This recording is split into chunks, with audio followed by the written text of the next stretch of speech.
Hello dear students. तो आइए solve करते हैं class 10th mathematics arithmetic progressions के एक्सरसाइज 5.3 का क्वेश्चन नंबर 17। तो सबसे पहले हम क्वेश्चन को केयरफुली रीड करेंगे। क्वेश्चन हमारी स्क्रीन पर शो हो रहा है। तो सबसे पहले क्वेश्चन को रीड करते हैं। एक स्कूल के विद्यार्थियों ने वायु प्रदूषण कम करने के लिए स्कूल के अंदर और बाहर पेड़ लगाने के बारे में सोचा। यह निर्णय लिया गया कि प्रत्येक कक्षा का प्रत्येक अनुभाग अपनी कक्षा की संख्या के बराबर पेड़ लगाएगा।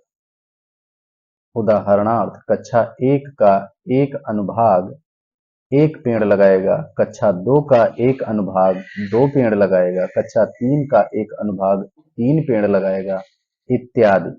और ऐसा कक्षा 12 तक के लिए चलता रहेगा। प्रत्येक कक्षा के 3 अनुभाग हैं। इस स्कूल के विद्यार्थियों द्वारा लगाए गए पेड़ों की कुल संख्या कितनी होगी। अब प्रथम दृष्टया क्वेश्चन को रीड करने पर तो हमको लगता है क्वेश्चन बहुत बड़ा है, बड़ा टिपिकल सा लग रहा है, लेकिन ऐसा है कुछ नहीं। क्वेश्चन को केयरफुली सुनते हुए समझिए कि एक स्कूल के विद्यार्थियों ने वायु प्रदूषण कम करने के लिए स्कूल के अंदर और बाहर पेड़ लगाने के बारे में सोचा। और निर्णय क्या लिया गया? निर्णय ये लिया गया कि स्कूल की प्रत्येक कक्षा का प्रत्येक अनुभाग अपनी कक्षा की संख्या के बराबर पेड़ लगाएगा। मतलब क्या हुआ? कक्षा 1 का एक अनुभाग एक पेड़ लगाएगा, कक्षा 2 का जो एक अनुभाग होगा वो 2 पेड़ लगाएगा, कक्षा 3 का एक अनुभाग जो होगा 3 लगाएगा, 4 का 4 लगाएगा, 5 का 5 लगाएगा। इसी तरीके से ये प्रक्रिया कक्षा 12 तक चलती रहेगी। तो इसका मतलब क्या हुआ? कक्षा 12 का एक अनुभाग कितने पेड़ लगाएगा? वो 12 पेड़ लगाएगा। और साथ में एक शर्त और जोड़ी है कि प्रत्येक कक्षा के 3 अनुभाग हैं। अब एक अनुभाग एक पेड़, मतलब एक अनुभाग अपनी कक्षा की संख्या के बराबर पेड़ लगाएगा और हर कक्षा में 3 अनुभाग हैं। तो इस हिसाब से कक्षा 1 के द्वारा कितने पेड़ लगाए जाएंगे? कक्षा 1 का एक अनुभाग एक लगाएगा और 3 अनुभाग उसमें हैं। तो टोटल पेड़ कितने हो जाएंगे? वो पेड़ आपके हो जाएंगे 3। इसी तरीके से कक्षा 2 के द्वारा टोटल कितने पेड़ लगाए जाएंगे? वो ये होगा कि कक्षा 2 के भी 3 अनुभाग हैं और एक अनुभाग 2 पेड़ लगाएगा। इस हिसाब से कितना हुआ? 6 पेड़। इसी तरीके से कक्षा 3 उसके द्वारा कितने लगाए जाएंगे पेड़, और 4 के द्वारा कितने पेड़ लगाए जाएंगे, और इसी तरीके से आप 12 कक्षा 12 के द्वारा कितने पेड़ लगाए जाएंगे ये भी आप फाइंड कर पाएंगे। तो चलिए अब हम इसको नोट डाउन करते हैं ताकि हम इसके सॉल्यूशन के अगले पार्ट को अच्छे से समझ पाएं। तो सबसे पहले हम क्या लिखते हैं? प्रश्नानुसार।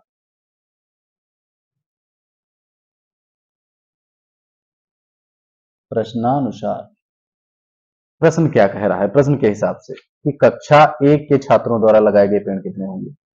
कक्षा 1 के द्वारा लगाए गए पेड़ों की कुल संख्या।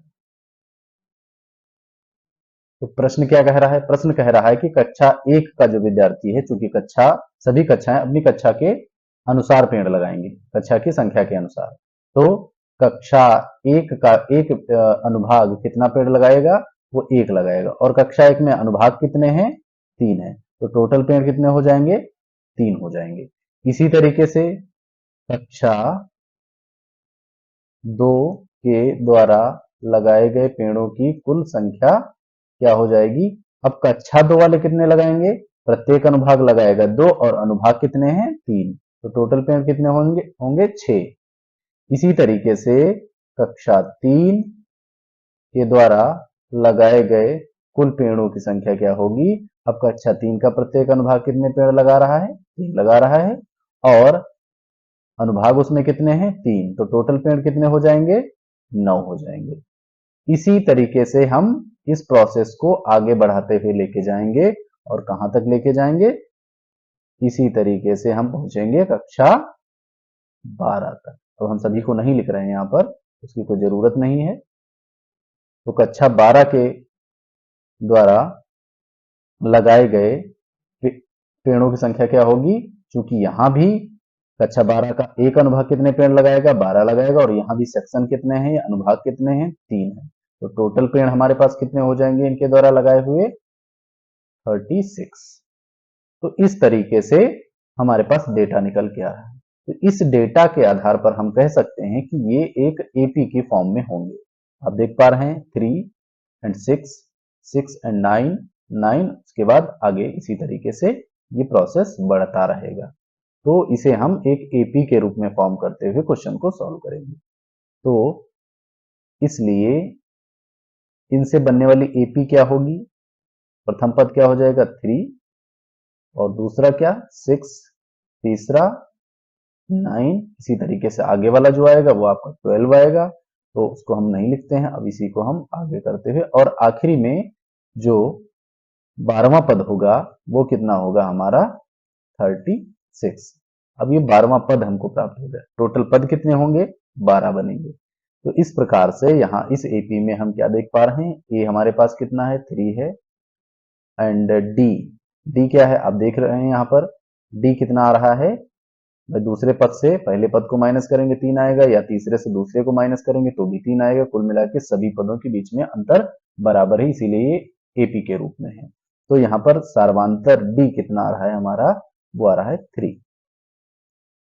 अब टोटल कितने पद बनेंगे, वो बनेंगे हमारे 12। तो एन हमारा कितना है, 12 है। और अंतिम पद यानी कि कह सकते हो आप A12 इसे कहिए, या इसको आप L कहिए, यानी कि लास्ट टर्म भी बनेगा, वो कितना है हमारा 36। अब हमको इस प्रश्न में ज्ञात क्या करना है, हमें ये ज्ञात करना है कि सभी बच्चों के द्वारा कुल कितने पेड़ लगाएंगे, अर्थात इन सभी को हम योग कर लेंगे, इन सभी को हम जोड़ लेंगे, अर्थात इनका हमको सम चाहिए, जिसे हम क्या कहते हैं एस। इनका क्या चाहिए हमको, एस चाहिए। कितनी संख्याओं का एस चाहिए, वो हमें चाहिए 12 संख्याओं का, यानी 12 पदों का। तो ये हमको ज्ञात नहीं। तो इस प्रकार से जो डेटा हमारे सामने निकल के आया, इसके आधार पर हम S12 फाइंड करने का फार्मूला प्लेस करते हैं।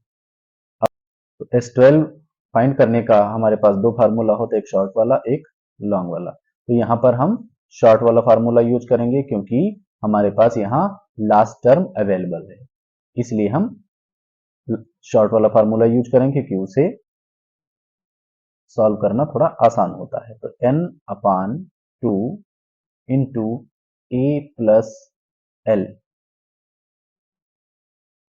a plus L. तो अब इसमें वैल्यू प्लेस करते हैं। n हमारा क्या है, n हमारा है 12/2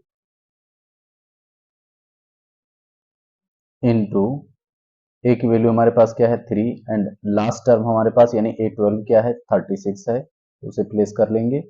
अब इसको कैंसिल आउट करें, 2 6 या 12 हो जाएगा, इक्वल टू यहाँ पर क्या आएगा 6 इंटू 3 प्लस 36 इक्वल टू 39। अब यहाँ पर इसको जब हम मल्टीप्लाई करते हैं तो हमारे पास क्या आता है 6 9 जा 54, 6 3 जा 18, 18 एंड 5 23। तो ये हमारा आया कितना S12, यानी कि सभी कक्षा 12 के छात्रों के द्वारा, या कह लीजिए कि 12 कक्षाओं के द्वारा लगाए गए पेड़ों की कुल संख्या ये हमको प्राप्त होगी।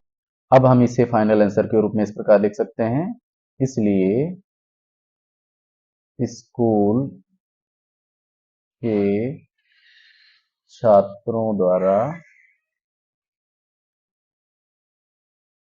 लगाए गए कुल पेड़ों की